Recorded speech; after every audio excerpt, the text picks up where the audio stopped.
Kain po tayo. Ang ulam ko ay tinulang manok. Kaya may papaya, halip patatas. Mas maganda ang papaya, punong-puno ng vitamins, pati malunggay. Mas sarap pa ang sabaw ng tinulang.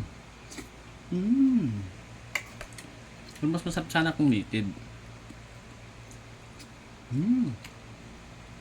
Ano, sabaw, sabaw. Sarap-sarap. Lutong Pinoy. Kain tayo. Kababayan. Saan tayo kababayan? Ayun, dahon ng malunggay. Dahon ng malunggay. Masarap ang dahon ng malunggay.